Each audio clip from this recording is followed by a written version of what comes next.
Buen día, hoy quiero contarles un episodio que relata también este icono, que es el episodio raro, poco común, en donde vemos la santa ira de Jesús echando a los mercaderes del templo. Bueno, ustedes saben que un icono no es una imagen cualquiera, ¿no es cierto? Sino que es una imagen que tiene una tradición, esa tradición se llama bizantina, porque la actual ciudad de Estambul, antiguamente era la ciudad de Constantinopla, ¿no es cierto?, la polis de Constantino, y anteriormente era Bizancio, una colonia griega en un lugar estratégico porque controla la entrada del Mar Negro. Bueno, por esa razón, estos cánones, estas normas, se llaman bizantinas porque corresponden al Imperio Romano de Oriente, cuya capital era Constantinopla, la antigua Bizancio. Estos cánones fueron impuestos por parte del emperador porque recuerdan ustedes que en el año 331 la iglesia fue dejada de perseguir por el Imperio Romano y en el 383 la iglesia se convirtió en el credo oficial, en el culto oficial del Imperio Romano. Entonces, a partir del año 383, el emperador romano tuvo mucho que ver, ¿no es cierto?, y un gran protagonismo junto con el patriarca de Constantinopla y el obispo de Roma. Piensen que la iglesia recién se divide en el año 1074, así que todavía faltaban 700 años para la separación de la iglesia. Así que bueno, durante ese tiempo la preocupación del obispo, la preocupación del emperador era que la fe se transmitiera bien. Y por eso, como se trataba en general de pueblos analfabetos que no sabían leer, y por eso no podían tener acceso a la Sagrada Escritura ni a otros libros, eran muy importantes las imágenes, muy importante la catequesis a través de las imágenes. Entonces había que darle un contenido a cada color y a cada forma. Después en algún otro video les voy a contar, por ejemplo, Jesús siempre está vestido con túnica púrpura, clavada, es decir, que tiene una franja dorada y que solamente podía llevar el emperador romano. Por eso es Basileus, que significa Señor.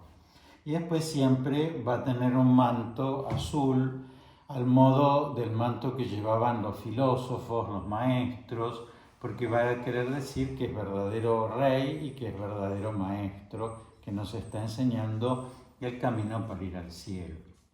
Siempre va a tener un nimbo que se llama cruciforme, porque siempre va a tener la inscripción de la cruz, falta el travesaño que tapa el cuello de Jesús, y va a tener estas tres letritas que son las primeras letras de el que es, ¿no es cierto? Es decir, que como una reafirmación de que es verdadero Dios. Y van a ver ustedes que Jesús en este icono está con el látigo. Se ve el templo detrás y se ven cuatro personajes que vendrían a ser los mercaderes que él está echando afuera, ¿no? Les está indicando con la mano que se vayan. Van a ver que este hombre es el cambista, ¿no? Por eso tiene la bolsa con las monedas. Este hombre es el que vende corderos, este hombre es el que vende palomas, por eso lleva encima como un cofre, ¿no es cierto?, donde se guardaban las palomas, y ahí hay una volando. Y este hombre no tiene ninguna cosa característica, pero hace referencia por el modo en que está vestido, a los fariseos, ¿no es cierto?, que son espectadores de esto que hace Jesús en el templo, pero también podría significar los vendedores de bueyes. No hay ningún buey en este relato, pero que son los otros que están contados en el Evangelio. Entonces, cuando un feligrés veía este cuadro, bueno, él ya conocía que esto era el templo, que este es Jesús, porque tenía esas letras y porque estaba vestido de esta manera y porque siempre Jesús tiene estas letritas como si fuera una I y una C, una X y una C arriba, que tienen un guiño encima como si fuese el guiño que lleva la ñ y que significa la primera y la última letra de Jesús Christos, ¿no es cierto? Es decir, el nombre de Jesucristo. Bueno, ¿qué es lo que nos dice el Evangelio sobre este episodio? Es un episodio que está relatado dos veces. Una al principio de la vida pública de Jesús, donde es como algo extraño, porque con qué autoridad Jesús va y realiza esto, y uno ya muy cerquita de la Pascua, que de alguna manera es uno de los episodios que enemista a Jesús con los sumos sacerdotes y que determina la decisión de matarlo. ¿Qué exactamente pasaba en el mercado del templo? Porque algunas veces nosotros creemos que lo enfadó a Jesús es que en la explanada del templo se vendieran verduras o se vendieran ropas o lo que fuera, y que entonces ese fuera el enojo de Jesús, que fuera como un shopping, ¿no es cierto?, el templo, pero no era así. En realidad, el mercado del templo tenía una finalidad religiosa, es decir, vendría a ser como aquellas personas que en las puertas de los santuarios venden objetos religiosos, y que eso no tiene nada de malo, porque todos quieren llevarse un recuerdo, porque todos quieren comprar una vela para encender, o porque todos quieren llevarse una botella para poner agua bendita o lo que fuera. Bueno, entonces, ¿por qué había un mercado en la puerta del templo? Porque ustedes saben que las leyes del pueblo de Israel determinaban que una vez al año, para la Pascua, por lo menos había que ir a Jerusalén a sacrificar. Había que pagar el diezmo, ¿no es cierto?, la 10ª parte de todo lo que Dios nos daba. Y entonces Jesús se encontró con ese mercado en donde se vendían las cosas para los sacrificios. ¿Por qué? Porque, por ejemplo, alguien que vivía en Alejandría, ustedes se acuerdan de la diáspora, es decir, cada vez que el pueblo de Israel era invadido, y fueron invadidos por los griegos, por los egipcios, por los medos, por los persas, por los babilonios y últimamente por los romanos, en cada invasión el pueblo hacía una diáspora, es decir, se desperdigaba por todo el Mediterráneo, sobre todo por las ciudades portuarias. Entonces había muchos judíos que estaban en distintas ciudades del Mediterráneo y que prosperaban, ¿no es cierto? Es decir, que se dedicaban en general a los negocios. Y entonces, ¿qué hacían? Ellos no podían ir todos los años para la Pascua. Entonces juntaban las ganancias, o la parte de las ganancias, o la 10ª parte de las ganancias, y una vez en la vida iban a Jerusalén para la fecha de la Pascua para ofrecer el sacrificio. Entonces llevaban una buena cantidad de dinero, pero llevaban dinero de Alejandría, o llevaban dinero de Éfeso, o llevaban dinero de Roma, de alguna de las ciudades en las cuales ellos vivían. Entonces, ¿qué pasaba? Lo primero que tenían que hacer era ir a un cambista, es decir, a alguien que cambiara el dinero que ellos traían por el dinero de Jerusalén. Y por eso había ahí cambistas, ¿no es cierto?, que está representado por este hombre, que posiblemente también sea como lo que más enfada a Jesús, ¿no es cierto?, porque es lo que tiene que ver más directamente con el dinero, ¿no es cierto?, y por eso quizás el que le está pasando peor en este ícono, ¿no? Pero después, ¿qué hacían con ese dinero que ellos cambiaban? Bueno, compraban animales para el sacrificio. Esos animales eran entregados a los sacerdotes, que los sacrificaban en el templo en gratitud, en acción de gracias por los beneficios que había recibido esa persona. Si esa persona era pobre o le había ido mal, entonces tenía que ofrecer el mínimo de sacrificio, que era 2 pichones de paloma, ¿no es cierto? Y por eso las palomas.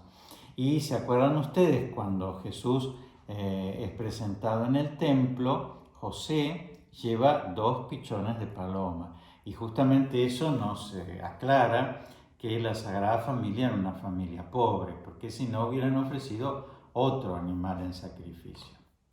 Si a la familia le había ido más o menos bien, entonces ofrecían un cordero, y por eso está llevando en sus hombros el cordero. Si a la familia le había ido muy bien, entonces ofrecían un buey. Pero por supuesto que uno podía ofrecer 10 bueyes, ¿no es cierto?, si era un supermillonario, porque dependía de las ganancias que uno hubiera tenido. Ahora, ¿por qué? Si lo que pasaba en ese mercado era algo que decía la ley, ¿no es cierto?, de Moisés, que había que ofrecer ese sacrificio, ¿por qué eso que estaba perfectamente bien visto por los sumos sacerdotes? Porque era lo que permitía que las personas vinieran a hacer sus sacrificios. ¿Por qué eso le enfada a Jesús? Ya les digo, no se trataba de un mercado que vendiera ropa, ¿no es cierto?, o que vendiera otras cosas, sino que era un mercado que permitía el sacrificio.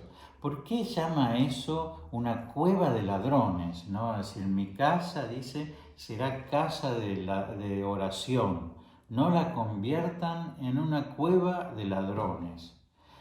¿Por qué eso estaba convertido en una cueva de ladrones? Si era el lugar donde se hacía el sacrificio que estaba prescripto por Moisés. Bueno, porque muchas veces nosotros materializamos la fe. Entonces creemos que si hago esto, entonces desaparece esto. Entonces puede pasarnos a nosotros lo mismo. Vamos a confesarnos, rezamos un Padre Nuestro y estamos perdonados. Bueno, no es tan así, ¿no es cierto? Si fuera así, sería una cueva de ladrones. Es decir, yo te doy tanto y vos me das tanto, ¿no?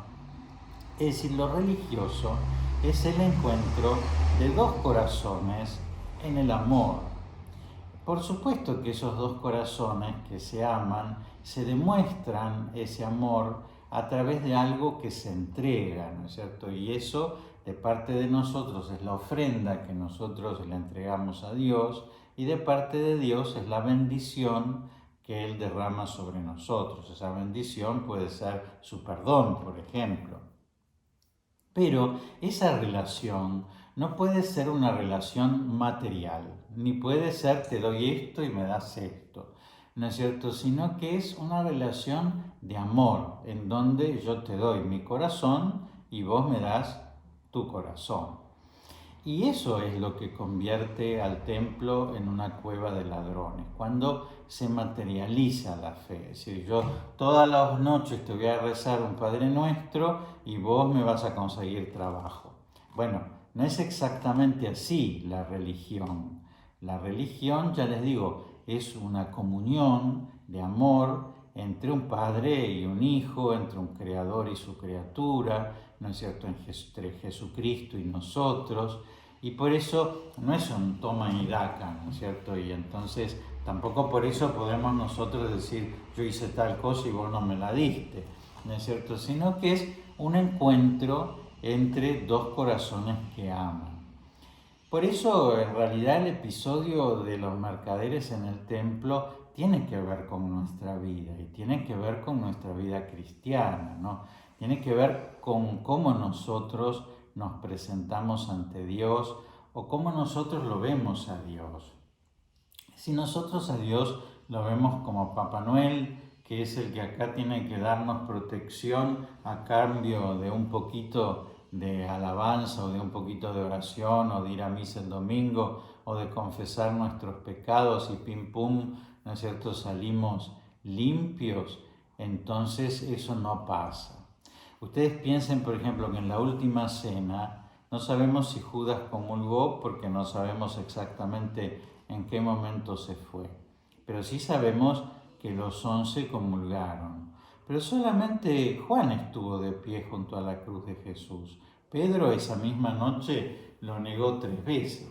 Entonces fíjense cómo se puede comulgar y sin embargo no estar en comunión con Jesús, porque si no, ni se hubiera quedado dormido en el huerto, ni lo hubiera negado 3 veces ese mismo día. Es decir, que evidentemente nosotros muchas veces no comulgamos, sino que abrimos la boca para recibir la comunión, ¿no es cierto? O no pedimos perdón, sino que enumeramos unos pecaditos y rezamos una penitencia y ¡pum!, ¿no es cierto? O no rezamos el rosario junto con la Virgen para contemplar los misterios de Jesús, sino que pasamos cuentitas como si fuera un cuentaganados. Y eso a Jesús lo molesta mucho. Es decir, la ira, que es una pasión, ¿no es cierto? Y que está bien, ¿no es cierto? Que a nosotros nos dé ira algo que está muy mal, y a Jesús le da ira esto porque está muy mal, y son poquitas las veces que a Jesús lo vemos de esta manera actuando. Esa ira la tiene porque esto está muy mal, y nosotros tenemos que evitar hacer de la casa de Dios, que tiene que ser casa de oración, casa de encuentro de amor, convertirla nosotros en una cueva de ladrones. Les doy la bendición, que Dios los bendiga y los proteja, en el nombre del Padre, y del Hijo, y del Espíritu Santo. Amén.